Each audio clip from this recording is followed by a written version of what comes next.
وبركاته.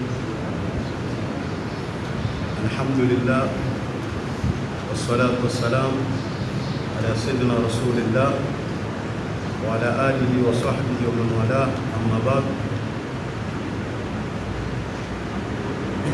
اللهم صل وسلم وبارك على سيدنا محمد وعلى آل سيدنا محمد صلاة تخرجنا من ظلمات الوهم وتكرمنا بنور الفهم وتوضح لنا ما أشكله حتى يفهم إنك تعلم ولا نعلم وأنت علام الغيوب. رب اشرح لي صدري ويسر لي أمري واحلل عقدة من لساني يفقه قولي وسدد لساني واهد قلبي بحق سيدنا وحبيبنا محمد صلى الله عليه وآله وسلم. يقول الله تبارك وتعالى في محكم كتابه العزيز الحكيم: مثل الذين ينفقون في سبيل الله كمثل حبة أنبتت 7 سنابل في كل سنبلة 100 حبة والله يضاعف لمن يشاء والله واسع عليم. Baada kumshukuru Mwenyezi Mungu Subhanahu wa Ta'ala na kumtakia rehma kipenzi chetu Muhammad sallallahu alayhi wa alihi wa sallam, kwa hakika tuko katika 10 la maghfira baada Mwenyezi Mungu kutuwafikia kumaliza 10 la rahma. Na zitu ziwili kama hizi, rahma na maghfira, ukizijumlisha kwa mu'min ndiyo sababu ya yeye kupewa radhi, ndiyo sababu ya yeye kupewa pepo, na ndiyo sababu ya yeye kuwachwa huri na moto. Ndio kaona Mwenyezi Mungu Subhanahu wa Ta'ala mwanzo akatutangulizia 10 la rehma, ili mu'min kitu cha kwanza aichume hili rehma awe nayo, kwa sababu 10 la pili halitokunufaisha ikiwa wewe huna rehma ya Mwenyezi Mungu. Kisha ukiipata rehma Mwenyezi Mungu itakuwa ndio sababu ya rahisi wewe kupata maghfira ya nani? Ya Mwenyezi Mungu. Na ukipata zitu ziwili hizi, ndiyo katika 10 la tatu wewe waenda kuitunda ile Lailatul Qadr, yani waenda kuitukua, sio waenda kuizengea, waenda kuitukua. Yule alohuisha 10 la kwanza vizuri, akahuisha 10 la pili vizuri, basi 10 la tatu yeye anaenda kuichukua tu Lailatul Qadr, haendi kuizengea. Mfano wake ni kama mfano mwanafunzi ambaye kwamba katika mwaka mzima yeye amehudhuria masomo, akasoma masomo yake, ilipofika wakati mtihani akauhudhuria mtihani wake akaufanya, kisha baada ya hapo akahudhuria siku ile ya hafla ya yeye kupewa natija na kupewa yale matokeo. Huwa siku ile ya hafla yeye anakuja kutukua natija, haji kusoma wala haji kufanya nini mtihani. Ndio siri ya hii Ramadhani. Ikiwa 10 la kwanza umeliketia ukalihuisha ukalifanyia ibada, swala 5 za jamaa ukaswali kwa wakati, ukahudhuria swala za tarawih, swala za sunna tofauti tofauti, ikiwa ni swala za usiku, ikiwa ni dhuha, ikiwa ni witri, ukawa waziswali na ukawa waisoma Qur'ani ndani ya swala na nje ya swala, na 10 la Pili, ikawa pia wafanya tena namna ile ile, bali na wazidisha, basi 13 wewe ngojea ule wakati wa Lailatul Qadri Mwenyezi Mungu akupatie. Ndio kuna watu walilala wakaamshwa na Mwenyezi Mungu ndani ya usingizi kuitabaraki Lailatul Qadr, na kuna watu walikuwa macho 10 lote lakini hawakuipata. Kwa nini? Kwa sababu wale waliona Ramadhani ni lile 10 la mwisho. Lile 10 la kwanza hakufanya ihya yoyote, hakuhuisha swala zake 5, hakusimamisha wala hakuhuisha usiku wake kuswali faradhi na sunna, wala hakuihuisha siku yake kwa kuimaliza na kusoma Qur'an na kumdhukuru Mola wake subhanahu wa ta'ala. Kwa hiyo tuko katika 10 la maghfira, 10 ambalo kwamba wataneemeshwa wale ambao kwamba walikuja na zawadi ya rehma, wale walioitukua rehma katika 10 la kwanza wakaingia nao katika 10 la ngapi? 10 la pili, basi wataifaidi maghfira ya Mwenyezi Mungu subhanahu wa ta'ala.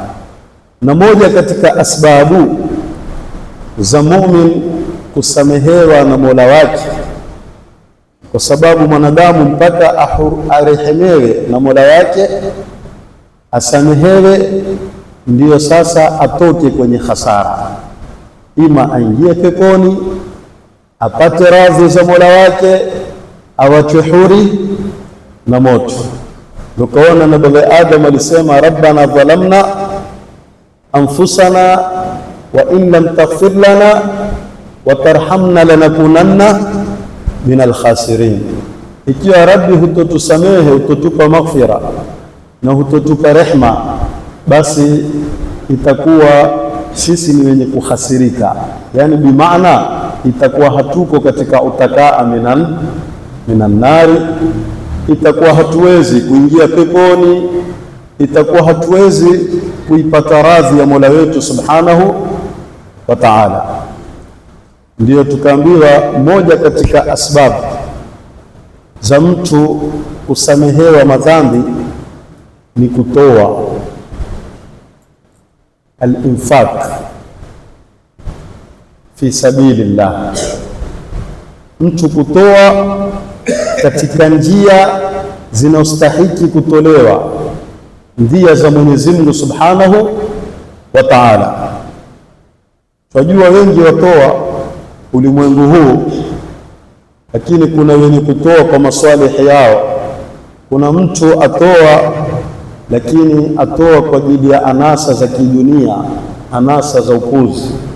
Leo kuna watu wanasaidia zama tofauti tofauti zisizokuwa na maana katika Uislamu. Leo kuna watu wanasaidia michezo tofauti tofauti. Leo kuna watu wanasaidia hukumat, maskuli. Mtu skuli yuko tayari kutoa gari, yuko tayari kutia ukuta, yuko tayari kuongeza fusuli madarasa, yuko tayari kuongeza mishahara ya walimu, yuko tayari kufanya lolote, lakini mtu yule hana mkono katika madaris za Kiislamu, hana mkono katika walimu wa Kiislamu, hana mkono katika masajid, misikiti yetu ya kufanya ibada ya Kiislamu, hana kheri katika majority ambao kwamba ni Waislamu, ambao kwamba ni maskini. Pengine kuna mayatima, kuna maaramila, kuna wanawake leo hawajui wazengee maisha wapi.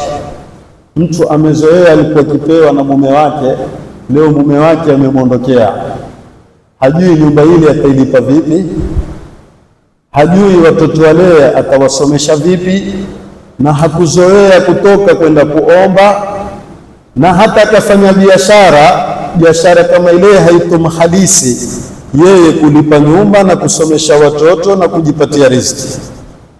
Atafanya biashara ile itampa riziki, lakini fizi hajui atazitoa wapi za kumsomesha mtoto wake. Hizi ni kheri ambapo kwamba watu wema waliotangulia walikuwa wakizifanya. Ndio Mwenyezi Mungu akasema falaktahamal aqaba wama adraka mal aqaba. Mwenyezi Mungu asema, kwa nini hawa wenye pesa waliopewa fadhila ya uwezo kama hunu, kwa nini hawapiti zile njia ngumu walizopita wenzao maswahaba watukufu, kina Sayyidina Abu Bakar radhiallahu anhu, kina Sayyidina Uthman bin Affan, kina Sayyidina Abdurrahmani bin Auf na wengineo? Kwa nini watu hawapiti njia hizi walizopita maswahaba? Mtu ana pesa lakini apita njia zingine za kidunia. Kwa nini watu hawakupita njia zile walizopita mabwana wakubwa kama hawa? Maki al-Aqaba, wanazuoni wa tafsiri wasema ni kufanya mambo ya kheri, lakini wanazuoni wa lugha watuambia al-Aqaba ni njia za majabalini. Njia za nini? Za majabalini.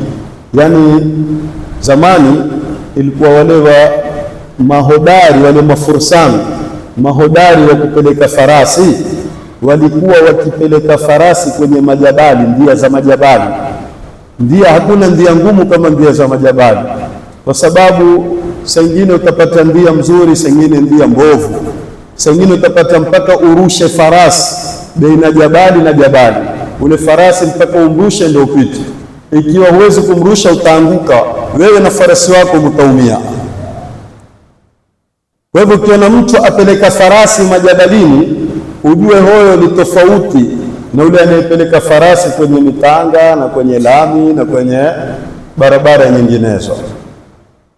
Kwa hivyo wale walitoa pesa zao kufanya kheri ni tofauti na wale ambao kwamba walitukua pesa zao kufanya upuzi. Mtu atukua pesa amsaidia player mpira, atukua pesa amsaidia msanii, akwambia mimi bwana namuinua huyo na nampatia nguvu ili aendelee.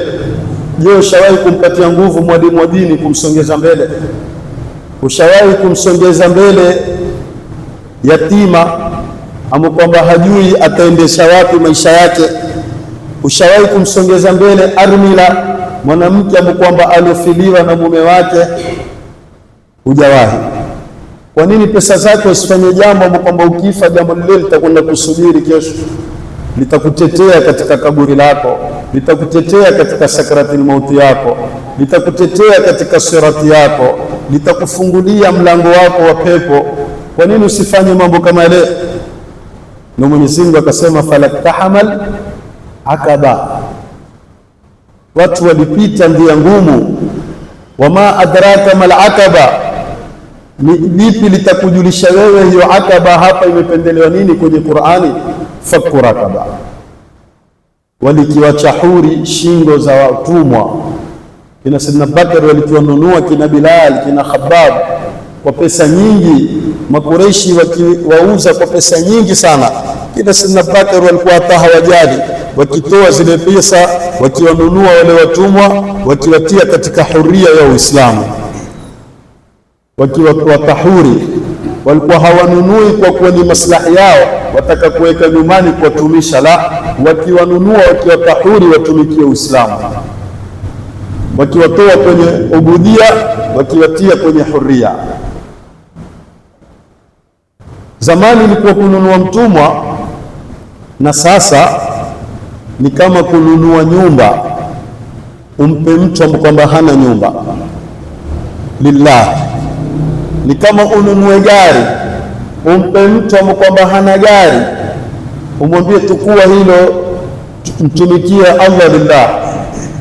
Ni kama mtu ambaye kwamba hana kazi, umfungulie kazi, umfungulie duka, umtilie mali, kisha umwambie haya fanya kazi. Nani awezao mambo haya sasa? Wafanyia watu mambo kama haya. Zamani kuna Sayyidina Bakar walikifanya mambo haya. Fakku raqaba au it'amun fi yawmin dhi masghaba, au kutoa chakula kumlisha mtu katika njaa kali. mtu anaandaa kali ajui. Angalia kina Sayyidina Ali karamallahu wajha, wa yut'imuna at'ama ala hubbihi miskinan wa yatiman wa asira. Watu wamefunga, wako kwenye swaumu, wana njaa, wakitaraji iftari zao watakula, abishiwa mlango na mtu maskini, atukua iftari yake ampa maskini, yeye ama maji na tende, aunganisha swaumu. Siku ya pili ataka kufuturu tena, anakuja maskini kubisha, anatukua chakula chake anampa maskini. Siku ya tatu anataka kufuturu, anakuja asir, mtekwa, mtu aliyokimbia katika vita, ametekwa, anaandaa, hajala siku kadhaa, amefungwa, leo atafuta chakula. Sayyidina Ali atukua chakula yeye na Nana Fatima na watoto wako pale, anawacha chakula kwa watoto, wanawapatia usara, watekwa kama wale. Mwenyezi Mungu asema yutimuna at'ama ala hubbihi miskinan wa yatiman wa asira innama nut'imukum liwajhi llah. Tumewalisha kwa sababu tunataka radhi za Mwenyezi Mungu tu basi, la nuridu minkum jazaan wala shukura. Waswahili wakwambia tenda wema uende zako, usingojee kushukuriwa wala usingojee kutukanwa. Siku hizi mawili, kama kupata shukrani utapata matukano. Kuna watu fanya kheri, wewe siku hizi kutaka kutukanwa fanya kheri. Maana wenye kufanya kheri hakuna, na wakipatikanwa hutukanwa, na wenye kupewa kheri watotembe, lakini wakipewa hutukana badala ya kushukuru. Yaani ulimwengu umebadilika, wenye kutoa wamekuwa hakuna, na wakitoa hawapati wema, na wenye kupewa ni wengi, lakini wakipewa hawana shukrani. Wenye kushukuru ni wachache, wa qalilun min ibadiya ash-shakur. Mwenyezi Mungu ashasema kitabu, ni wachache katika waja wangu wanaopenda kushukuru. Wenye kumshukuru Mwenyezi Mungu, usione kumshukuru Mwenyezi Mungu ni kusema alhamdulillah. Hata yule alikupa khairi ukimshukuru pia umemshukuru nani? Mwenyezi Mungu. Siku ya Kiyama kuna mtu atakuja, Mwenyezi Mungu atamwambia wewe abdi, mja wangu, nenda zako motoni. Ya Rabbi, kwa nini nenda motoni? Na mimi nilikuwa nikifanya khairi.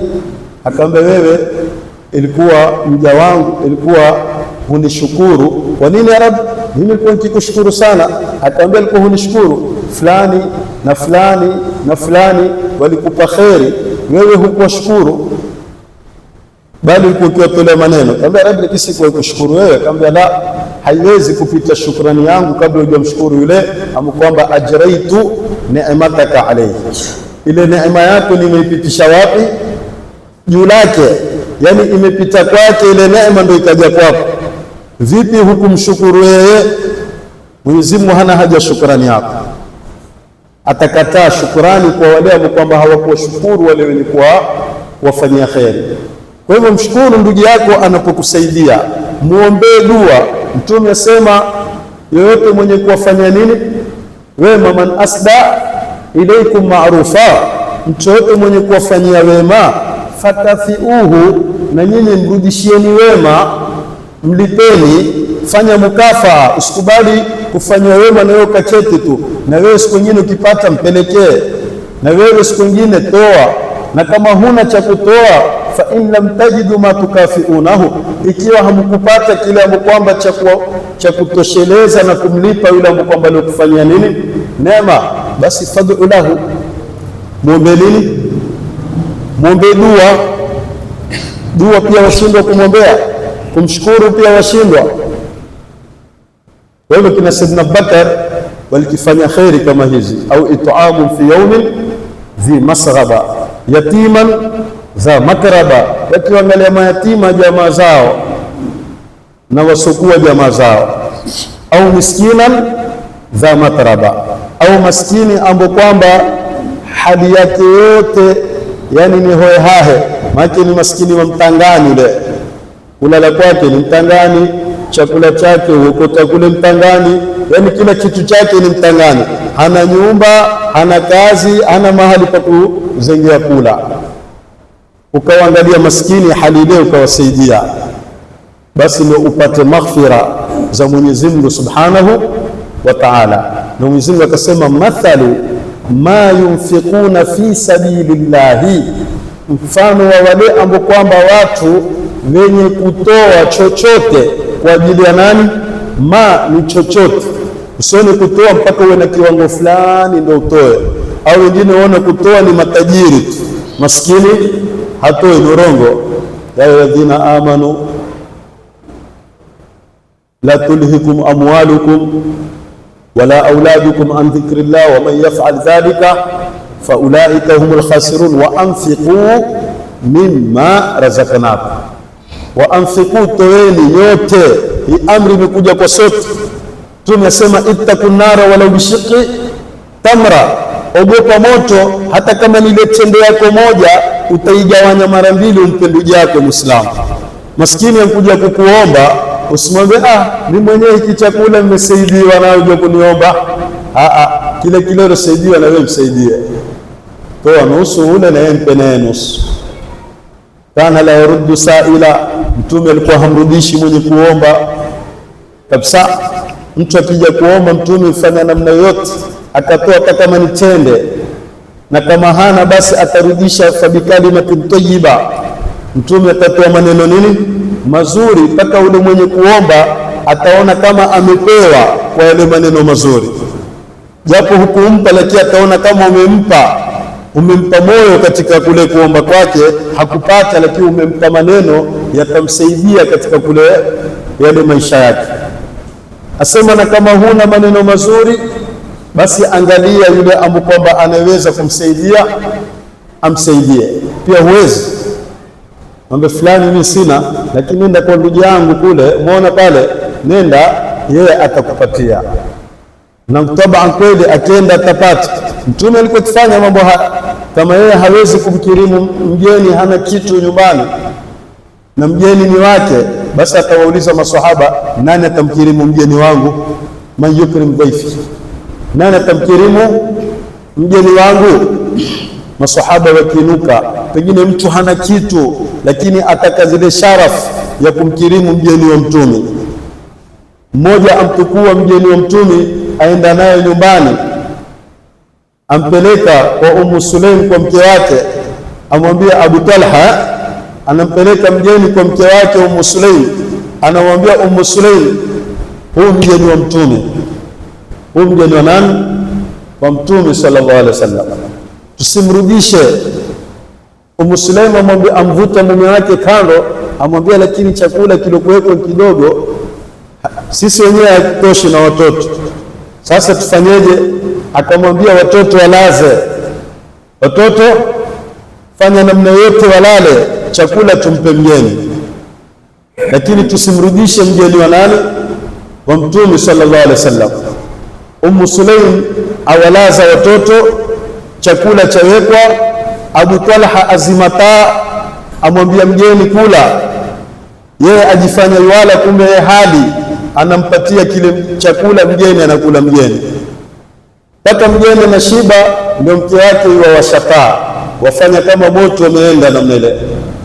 Kisha baada ya shamaliza mgeni ndio anashapaa, wakiangalia ule mgeni akitaraji kwa kuwa yeye amekula na Abu Talha, kumbe amekula peke yake Abu Talha, hata yeye pia hakula. Alfajiri wanarudi kwa Mtume. Mtume amwambia Abu Talha, Mwenyezi Mungu amefurahishwa na kitendo chenu, malipo yenu ni pepo. Malipo yenu nini? Ni pepo. Watu namna walivyokuwa wakitanguliza mambo ya kheri, wakizengea asbabu za maghfira za mtu kusamehewa nini? Madhambi. Na Mwenyezi Mungu akasema, mathalu ma yunfikuna fi sabilillahi kamathali habba, mtu yote mwenye kutoa kwa ajili ya Mwenyezi Mungu ni kama mtu ambaye kwamba alitoa tende moja, ni kama mfano tende ile, ambatat sab'a sanabila, ukitukua ukiimeza ndani ya ardhi itatoa nini? Visuke vingapi? 7. Tembe moja ikisimamisha itatoa mahindi mangapi? Mahindi 7, si ndio? Mahindi 7 le, kila hindi moja, fi kulli sumbulatin 100 habba, kila hindi moja ina tembe ngapi? zaidi ya 100. Wallahu yudhaifu liman yasha, na pengine na zaidi ya 100, kwa sababu Allahu yudhaifu liman yasha, Mwenyezi Mungu humuongezea naye anemtaka kulingana na nia yake. Kuna watu watalipwa mara 10, kuna watu watalipwa 70 dhifa, kuna watu watalipwa adhaafa mudhaafa, nyongeza na nyongeza. Kuna wengine watakuwa bighairi hisab, watalipwa bila hisabu. Wallahu yudhaifu liman yasha, Mwenyezi Mungu humuongezea anemtaka. Wallahu wasi'un alim, Mwenyezi Mungu ni mkundufu wa kutoa, ni mkundufu wa kuwarejezea waja wake kile wanachokitoa. Kisha Mwenyezi Mungu ni alim, ajua umetoa kwa nia gani, ajua umetoa killahi au ajua umetoa kwa ria au ajua umetoa kwa maslahi au ajua maana. Wala tamnun tastakthir, sio kama ule mmoja ampelekea mfalme kiti cha nini, ampelekea mfalme kiti cha dhahabu. Mfalme basi wewe utaka kutoa mpa mfalme, wakupewa ni maskini. Siangalie Qur'ani, innama sadaqatu lilfuqarai walmasakin na watu nane wale waliotajwa, wape maskini, wape mafukara, wape watu ambao wenye madeni, watu ambao waliojitolea fi sabili la, watu hali zao mzito. Leo tuko kiti cha dhahabu. Kama ule mmoja alimwona maskini antukua pete yake dhahabu, amempelekea mfalme. Mfalme kwa ile furaha kuona huyu maskini hana kitu, hana mbele hana nyuma, ameniletea mimi zawadi nini, pete tena ya dhahabu. Akaamrisha, akamwambia waziri, na wewe tukua kile kiti changu cha dhahabu mpe. Yeye ametoa pete, amerejezewa nini, kiti cha dhahabu. Yule waziri akasema, ikiwa huyu ametoa pete, amepewa kiti, mimi kileta kiti nitapewa nini? Sitapewa nyumba dhahabu. Na yeye siku ya pili akaenda kaleta kiti cha dhahabu kama kile, akamletea zawadi mfalme. Mfalme akamwambia, basi ile pete aliyoletea yule maskini mpeni huyu waziri, ile pete mpeni nani? Waziri. Kiti cha mfalme kikarudi, pete ya maskini karudi kwao, kwa maskini. Kwa sababu gani? Huyo alitoa kwa nia mzuri, yule kule ametoa kwa nini? Kwa maslahi. Wala tamnun tastakthir, wewe watoa halua, jirani yako ajala halua, ndio kumpelekea mtu ula halua usiku na mchana. Jirani yako hajala nyama mwezi mzima, wenda kutukua nyama mpelekea tajiri utinda kila siku. Hiyo ni akili ya kutoa sadaka? Si akili. Tajiri mpelekee tasbihi, mpelekee nini? Mpelekee tasbihi, alete istighfari, alete nini? Istighfar. Kwa sababu matajiri wengi watachelewa kuingia peponi. Kwa hivyo mpelekea alete istighfari ili apate kuingia peponi mapema. Ikiwa na baba Sulemani ni tajiri na ni mtumi, lakini atatanguliwa na mitumi wenzake kwa miaka 500 kuingia peponi. Nabii Sulemani ni mtumi na ni tajiri, lakini atatanguliwa na mitumi wenzake wote, kwa sababu mitumi wenzake ni maskini. Kila mkomba ni maskini, hisabu yake huwa nyepesi. Kila mkomba ni tajiri, asifurahike duniani, hisabu mzito kesho. Kila shilingi atakuwa na hisabu na Mwenyezi Mungu. Kama vile wewe ukiwa duniani wataka hisabu kwa wafanyikazi wako, watakujua kila shilingi mtoka vipi, imeingia vipi, na kule Mwenyezi Mungu pia atakapojua kila shilingi yako imekwenda vipi. Aya kama hii, mathalu ma yunfikuna fi sabilillahi kamathali habba, wanazuoni tafsiri kina Imamu al-Kalbi, kina Imam Muqatil na wengineo, kina Ibn Abbas, wasema kwa kuwa aya kama hili imemteremkia Sayyidina Uthman na Abdurrahman bin Auf katika vita vya Tabuki. Wakati wa vita vya Tabuki vilikuja katika saatul usra, kwenye saa mzito, saa ya shida, saa ya kwamba hakuna chakula, ukame, mvua hakuna, maswahaba wengi wako katika hali ya njaa, na vita vimesimama, na vita vina gharama. Ndani ya vita kutakikana vipando, ndani ya vita kutakikana chakula, ndani ya vita kutakikana silaha, ndani ya vita kutakikana ngao za kujikingia, kutakikana nguo za vita za kujikingia. Vita zataka mambo mengi, ni gharama. Mtume awaambia masahaba, kila yule ambaye mwenye uwezo alete kheri yake ili apate pepo, apate msamaha wa nani? Wa Mwenyezi Mungu Subhanahu wa Ta'ala. Yuaja Abdurrahman bin Auf na dirhamu zake 1400, si dirhamu 400 Sheikh, wala si dirhamu 4, dirhamu 1400, yani bilioni 4. Bilioni ngapi? 4. Anakuja nazo, anampatia nani? Mtume sallallahu alaihi wasallam.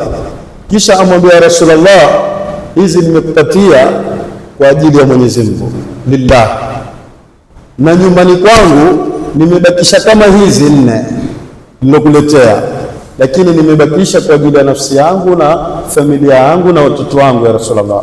Mtume akamwambia, barakallahu lima amsakta wa lima a'taita, Mwenyezi Mungu akubarikie kwa kile ulichokiweka nyumbani kwa ajili ya watu wako na kile ambacho kwamba ulichokitoa kwa ajili ya Mwenyezi Mungu. Zote zibarikie, za nyumbani azibariki na hizi ulizozitoa azibariki. Na Mtume alikuwa apenda hivi, mtu akitoa pia na watu wa nyumbani pia waangalie. Usijifanye sahaba sana ukatoa kila kitu nyumbani kwa watu waomba.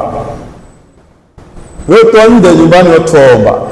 Nje mashallah, mtu akiteka na wewe tumpiga 500, nyumbani waomba 100, sema huna. Nyumbani ukimwashikilia huna. Nje mtu akismile tu na wewe ushampiga 500.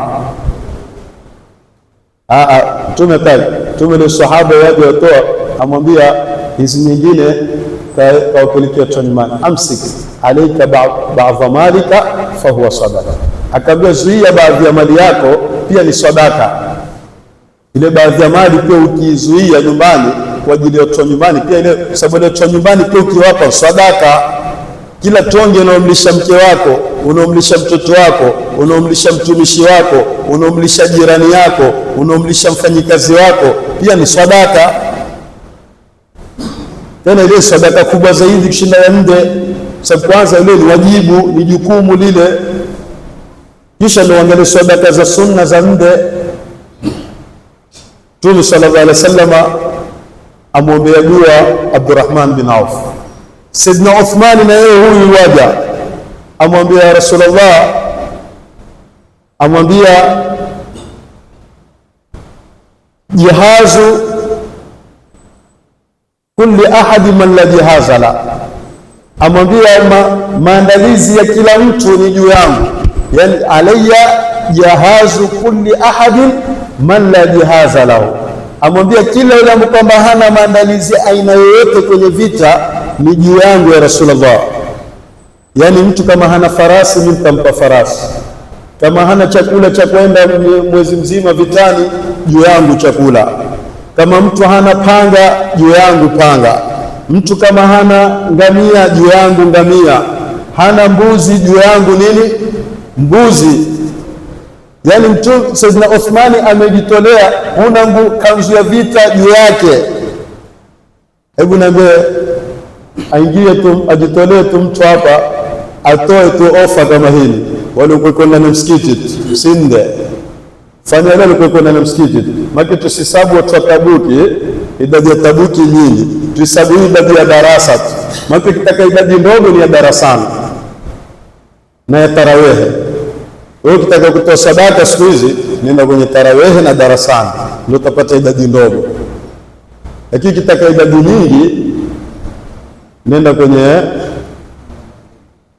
zama za siasa, nenda kwenye mikutano isiokuwa na maana, utapata watu wengi.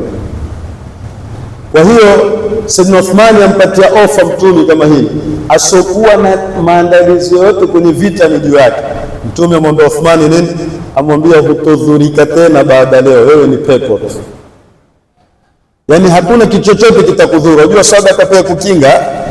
Ile sadaka ukitoa, ile sadaka ina mazungumzo sijui karibu 5 ya kuambia kabbartani lamma saghartu, umenifanya mkubwa wakati nilipokuwa mimi mdogo. Ile sadaka ilikuwa yeye pale haijatolewa, ilikuwa ni ndogo, haina kima kwa Mwenyezi Mungu. Sasa umetoa, imekuwa ni kitu kikubwa cha zingatiwa kwa Mwenyezi Mungu Subhanahu Ta'ala. Amwambia abqaitani, umenibakisha wakati mimi nilikuwa nimemalizika. Ile sadaka ukitoa wewe na umetoa, kumbe ndio umebakisha. Kile ulichokibakisha ndio umekitoa, ndio kimemalizika. Mtume wakati mmoja mwana Aisha ametinda mbuzi, amemtoa mbuzi wote isipokuwa mbuzi moja taji aliyojiwekea. Mtume akamwambia Aisha, toa wapi? Akamwambia sallallahu ametinda leo. Mashaallah. Wapi mbuzi? Ambaye mmetoa sadaka wote mmapa maskini. Na huu akamwambia huu umebakisha wetu kwa nyumbani. Mtume akamwambia basi ule uliotoa ndio ulobakia. Ule uliobakia ndio umetoka. Kwa hivyo kesho mbuzi wako atakuja bila guu moja.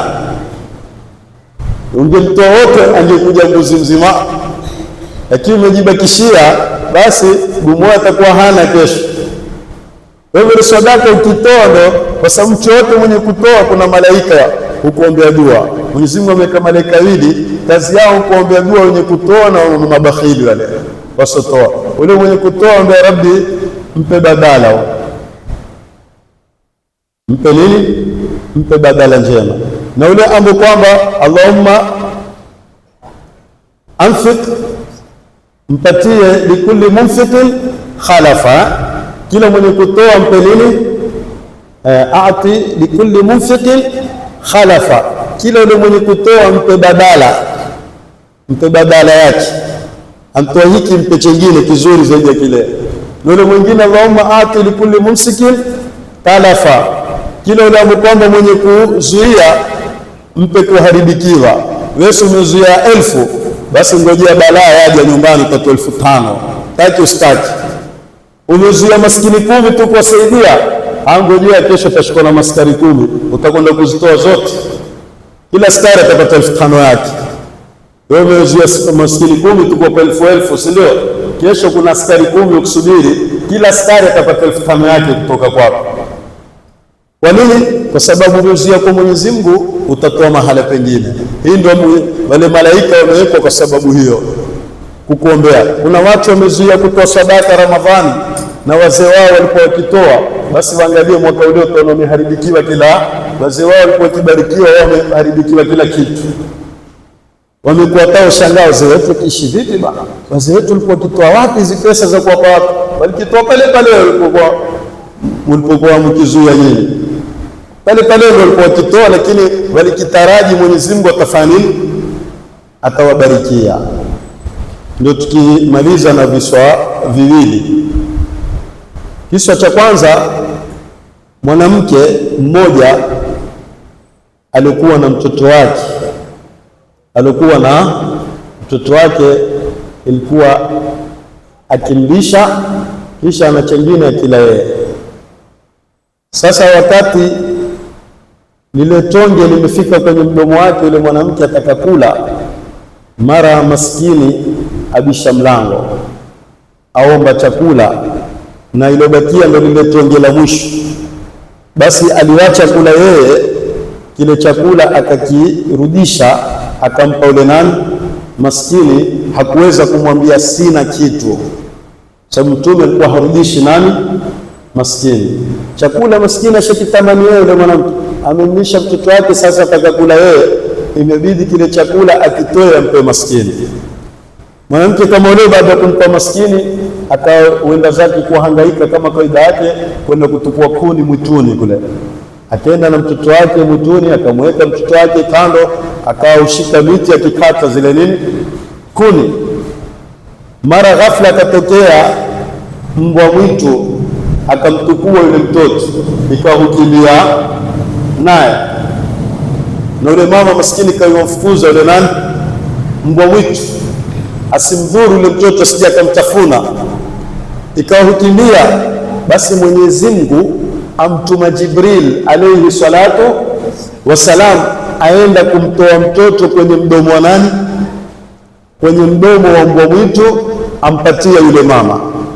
Mwenyezi Mungu akitaka malaika hutuma kwa sura za binadamu, akamtoa yule mtoto akampatia nani, akampatia yule mama, kisha akamwambia ardhaita lukma billukma, ardhaiti, akamwambia wewe umemridhisha Mwenyezi Mungu kwa lile tonge, na yeye leo yakuridhisha kwa tonge.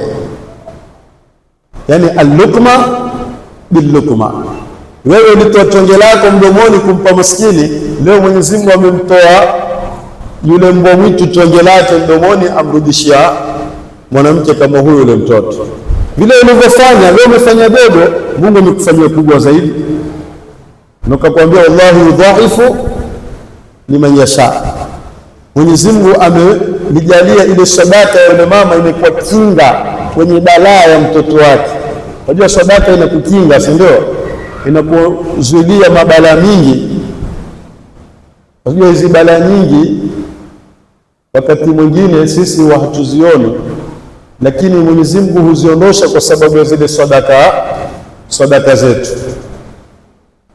Kisa cha pili ni mwanamke mmoja amekuja kwa Mtume sallallahu alaihi wasallam. Alipokuja kwa Mtume, amekuja na mkono wake umepoza, haufanyi kazi, yani upande wa mkono umepoza, yani haufanyi nini, haufanyi kazi. Pale akamwambia Rasulullah, niombe dua na mimi huu mkono wangu ufanye nini, upoe. Ambia mkono wangu umepoza. Akamwambia kwani umefanyika nini? Mtume amuuliza, kabla hajamwambia nini dua, amuuliza kwani umefanyika nini mkono wako? Akamwambia Rasulullah, ghafla nimelala jana mzima, usiku kuna ndoto tu nimeiota, lakini asubuhi kinuka naona mkono wangu haufanyi kazi. Mtume akamwambia ndoto gani uliota wewe? Akamwambia ndoto yenyewe nimeota kiama kimesimama. Sasa namfuata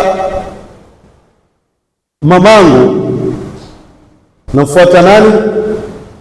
Yani niko nyuma mamangu yahisabiwa hisabu yake, naona hana amali njema yoyote isipokuwa ana zitu ziwili peke yake, ndio ilo ingia kwenye amali yake. Tonge alotoa la sadaka limehifadhiwa na Mwenyezi Mungu, amelipwa kheri, na kipande cha kitambara ambapo kwamba alikitoa kwa ajili ya maskini ndio kilofanya azimiwe moto wake nusu, lakini bado kuna moto mwingine nusu wamsubiri, bado hajasalimika. Sasa nazengia namna vipi mamangu ataokoka na yeye aingie wapi? Peponi. Asema narudi naenda kwenye haudh ya Mtume sallallahu alaihi wasallam, namuona babangu ambaye kwamba ndio mume wake yule mamake. Asema namuona na yeye pia amepewa kazi kwenye haudhi ya kunuisha watu. Wajua watu wema pia na wao watapewa idhini ya kuwanuisha wale wanaowataka katika haudhi ya Mtume sallallahu alaihi wasallam. Lakini sisi tuombeni dua haudhi ya Mtume tunuishe na mkono wake mtukufu. Kuna watu watanishwa na Mtume mwenyewe na kuna wengine watanishwa na watu wema. Kwa hiyo amuona babake ni mwema, ni mtu wa peponi, lakini na yeye yuko kwenye haudh pia yuwaonisha watu maji. Basi akenda kwa babake akamwambia, baba, mamangu kule kiu imembana, kiu imekuwa nyingi, hali yake si mzuri, hisabu yake imekuwa mzito, nadhani hata ataenda motoni haswa. Kwa hiyo kwa nini wawanisha watu wote maji, lakini mke wako ulioketi naye kwa wema humnishi na yeye hata tama moja? umemsahau, kwamba ndo mamake au binti, ambia mama, mbona umemsahau waonesha watu wote? Akaambia mamako hakuandikiwa hapa, kwa sababu yeye alikuwa ni bakhili. Wajua sasa utapata mume mkarimu, mke umwambia mume wake wewe kila siku aleta wageni tu hapa, kwani hapa wafikiri ni nyumba nini ya wageni nini? Au wengine tamba kwa nafikiri hapa sijui ni kwenye hazina ya mfalme. Kuna wengine waume wengine upata wake wazuri wakaka kutoa, akija maskini akitoa, mume akija akiuliza sukari wapi? Sukari nimepatia, kuna mtu amekuja ameomba nimempunguzia nusu. Wewe basi hiyo nyumba siku haitoketika, kutakuwa na utesi mkubwa, watu watateta, au pengine itakuwa ni sababu ya mke kuwapa, mke apewe talaka haswa. Kwa nini? Ametoa sukari. Japo kutoa mtu atakaruhusa mume wake. Wewe mwanamke ufai kutoa kitu cha nyumbani mpaka idhini ya nani? Ya mume wako. Sababu kila kilikuweko nyumbani ila kama nchako waweza kutoa, lakini kia kitu cha mume wako mpaka idhini. Na wewe mume ukiomba idhini kubali, ule amemsaidia maskini, lakini wewe maskini kweli Maana siku hizi waume wengine ndio huteseka, wanaodishwa wengine. Mume maskini aikereshe nyumbani, yuko Arabuni mwenyewe, kila mwezi humtumia mke wake reshe, kumbe huku mke ana mume mwingine, huja akamlisha, kisha akampa na nauli tukutuku ya kwenda na kurudi, na mwisho mwezi akampa na mshahara na mengine akapewa. Leo kuna wako sampuli hili, yani zakula za wanaume wao wa halali, mume wake teseka, yuko Arabuni, afanya kazi kwa ajili yake yeye, amlipia yeye nyumba, amweka sawa yeye, amweka sawa wazazi wake, lakini yeye huku kumbe ana mwanamume mwingine amwendesha. Mwanamume kama ule anamlisha chakula cha mume wake, chakula cha haramu, ndio anamlisha yule nani? Ni makosa. Kama amekuja ni maskini, mwambie mume wangu, je, kama ametokea maskini atakusaidia nimsaidie? Na wewe mwambie ndio, ukiona stahiki kusaidiwa msaidie, sababu kitokacho kwa Mwenyezi Mungu hurudi maradufu cha sadaka. Kwa hiyo kuna wanawake wengine mabakhili, wanaume wengine makarimu, na kuna wanaume wengine makarimu, wanawake wengine ni mabakhili. Haya ni mambo hutokea. Hata kunao kisa kimoja, kunao bwana mmoja alikuwa ni bakhili sana, ikawa kuna maskini pale huja kuomba. Maskini kama ule mama ataka kumpa chakula, ule mume amzuilia, ambaye kuna kutoa. Wafikiri ki chakula watu wakipata bure bure hivi, chakula kipatikane bure bure, sisi tutatoka makazini nini, tutatoa maneno. Ule mke maskini ataona haya, atazuia kile. Basi mara Mwenyezi Mungu akaja akabadilisha maisha akawa tabu. Sasa nyumba ikaingia dhiki, kwa pesa hazipatikani tena, mambo akawa magumu, kwa mume hawezi hata kumwangalia tena mke wake. Sasa ikabidi yule mke amwache arudi kwao. Aliporudi yule maskini aliyomzuia, Mungu akamfungulia yeye, ndiye akaenda kamuoe mke. Alipoa mke, kisha huyu mume aliyowata yeye ndiye akaanza kuomba sasa, kuzunguka. Mwisho akaja kaomba nyumba ile ya yule mke wake, mtalaka wake aliolewa na yule maskini aliyomzuilia. Ule mume akaja kabisha. Ule mama maskini kama kawaida yake ni mkarimu, apenda kutoa, amwambia mume wake kuna maskini wabisha. Ule mume ni mkarimu, na amwambia nenda kaangalie nani. Akaenda kiangalia ule mama maskini, kumbe mume wake wa zamani, mwape matozi aze kumtoka. Ule mume amwita mke wake, amwambia mbona huniambii nani alikuwa mlangoni?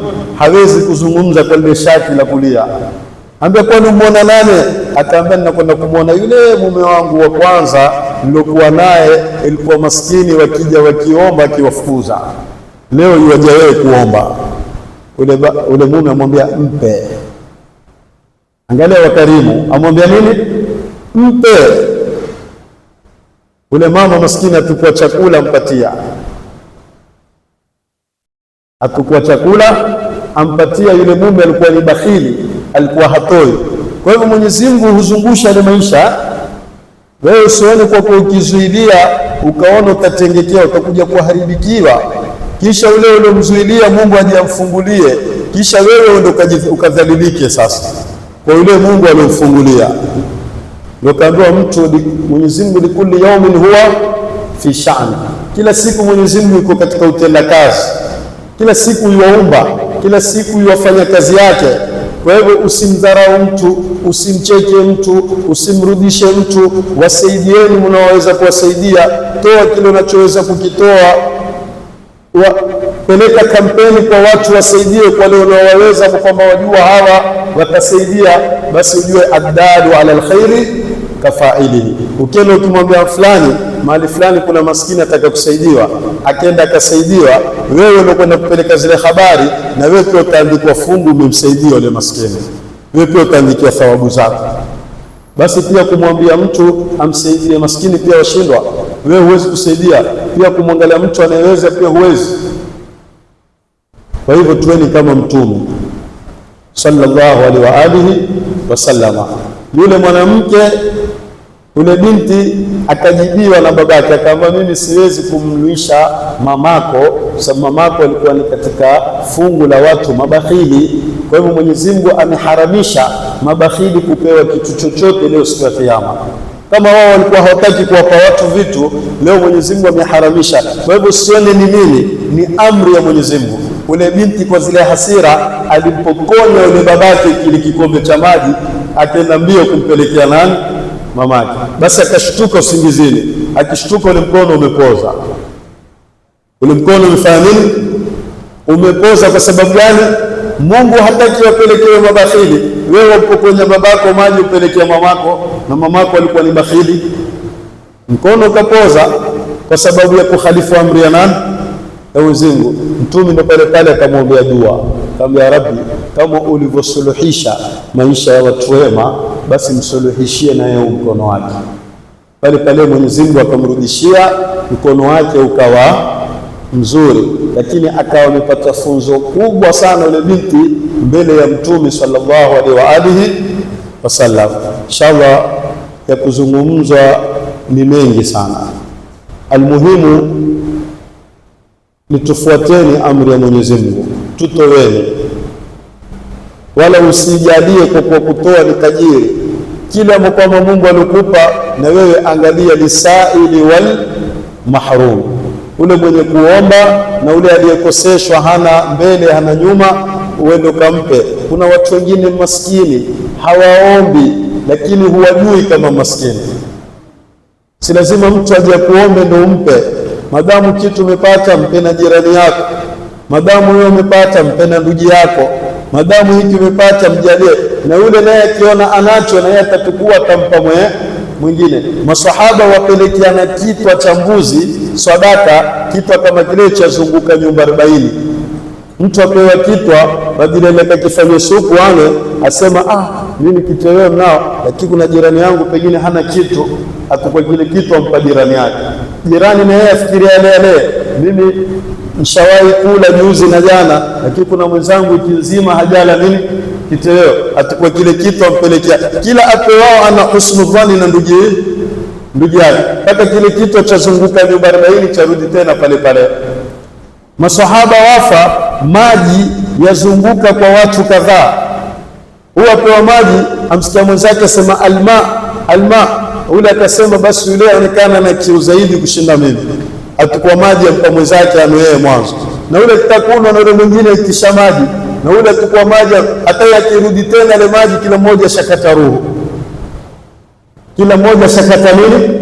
Ruhu. Wa yuthiruna ala anfusihim walau kana bihim khaswasa, watu wanatangulizana kuliko nafsi zao, hata kama mtu kile kitu kwake ana dharura nacho na ana umuhimu nacho, lakini anamwona mwenzake ni aula zaidi.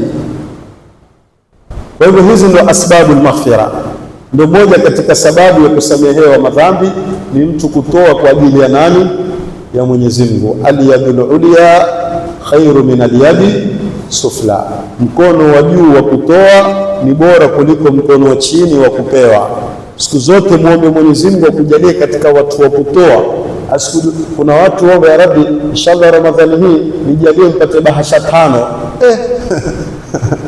Ati Mwenyezi Mungu amjalie apate bahasha ngapi? Kwa nini ya Rabbi nijalie na mimi Ramadhani niwape maskini japo 5, na mimi nitoe, nipe na mimi uwezo nitoe niwape na mimi maskini japo ngapi? 5. Wewe waomba upate, mwaka jana upate bahasha 2 na 3, mwaka huu waomba upate bahasha 5. Watu waomba kutoa au kupewa, watu waomba kufanya kheri au kufanyiwa. Bana, mfanyie mwenzako kheri ili kesho ndio kaione mbele ya nani? Mbele ya Mwenyezi Mungu Subhanahu wa Ta'ala. Usiwe kama ule mmoja alikuwa amezama baharini. Sasa watu wamwambia lete mkono tukokoe, hataki kutoa mkono bana, kwa sababu yeye ndio alete ni pesa na hakuzoea kutoa, amezoea kupewa. Mpaka kuna bwana mmoja kama shekhe, huyo mambo alete hapendi, au mpaka mwambie tukua, mwambie tukua ndo akashika mkono. Ulipata na tukua mkono, alishika mkono mbio. Wewe fikiria mambo alete hataki kutoa mkono, uko tayari azame, lakini lelete tu hataki. Yaona kama labda ameomba pesa. Kwa hivyo kuna watu sampuli wakipewa salamu pia hataki tena, zunguka. Inaonekana kwamba baada ya salamu ataombwa. Baada ya salamu atawataje salamu, hataki kufanya kusikia. Wewe yuko nenda zake. Kwa hivyo tusiweni namna hii. Tuweni watu wa kheri. Mwenyezi Mungu atujalie watu wa kheri. Mwenyezi Mungu atuhitimishie na kheri. Mwenyezi Mungu atuhuishe na kheri. Atujalie min alladhina yastami'una alqawla fattabi'una ahsana, ulaika alladhina hadahumullah wa ulaika humul albab. Inshallah tumefurahi sana kupewa nafasi kama hili na ndugu yetu, mwanachuoni wetu, ustadhi wetu, Ustadh Muhammad, kwamba hii ilikuwa nafasi yake. Naona sote tumemwona mwenyewe, alikuwa shaingia na kitabu hapo. Nafasi hii ilikuwa ni yake mwenyewe, anufaisha watu, lakini akatoa nafasi yake lillah. Ndio uko kutoa sasa. Kuna watu wengine nafikiri mtu aweza kutoa nafasi yake darasa kumpa mtu na ajua yeye ni shekhe, maana hawezi. Kwa hivyo kutoa sio ni pesa tu, kutoa ndia, hata kutoa fia, hata kutoa fikra, kutoa rai, kumwambia mwenzako dua pia ni kutoa. Kwa hivyo tumshukuru ustadhi, ametoa nafasi kutupatia sisi, na yeye Mwenyezi Mungu atamjazi kheri, na bado nafasi iko. Mwenyewe akitaka atatia taaliki, akitaka atatuswahihishia, akitaka atafanya vile mwenyewe anavyotaka, kwa sababu nafasi ni yake. Yeye tumwombea afya na umri na baraka inshallah, na mlohudhuria pia mlotoa nyakati zenu na afya zenu, mukaketi na pumzi zenu kusikiza maneno ya Mwenyezi Mungu na mtumi na kumkirimu mgeni wenu. Inshallah na nyinyi Mwenyezi Mungu atawakirimu afya, Mwenyezi Mungu atawapa baraka, Mwenyezi Mungu atawalipa kila hatua mlioinua, inshallah iwe ni nuru na iwe ni kufunguka mlango wa pepo kuingia peponi.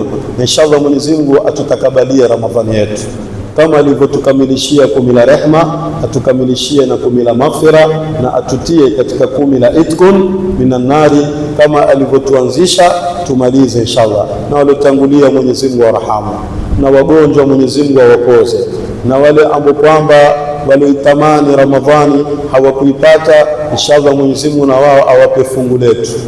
Tujalie min alladhina yastami'una alqawla fattabi'una ahsana, ulaika alladhina hadahumullah wa ulaika humul albab. Assalamu alaykum wa rahmatullahi wa barakatuh. Alhamdulillah rabbil alamin, wassalatu wassalamu ala rasulillah wa ala alihi wa sahbihi ajma'in, amma ba'd. Ndugu zangu, kama namna nilivyotangulia kuelezea kwamba aliyekuwa afanye muhadhara leo amepatwa na matatizo, akanipigia simu kwamba sitowahi tena, lakini Allah subhanahu wa ta'ala alikuwa ametupangia ndugu yetu mwingine ambaye atatupatia machache ya kufurahisha kama tuliyoyasikia. Mimi nasema alhamdulillah, na kwa niaba ya sote ambao tuko hapa na mustamiina ambao wako mabarazani wakisikiza darasa hii, kwamba tumefaidika alhamdulillah rabbil alamin, na hatutokuwa na cha ziada kwa sababu maneno yalikuwa ni mazuri, na kumuomba Allah subhanahu wa ta'ala tujalie yote ambayo tumeyasikia twende tukayafanyie kazi.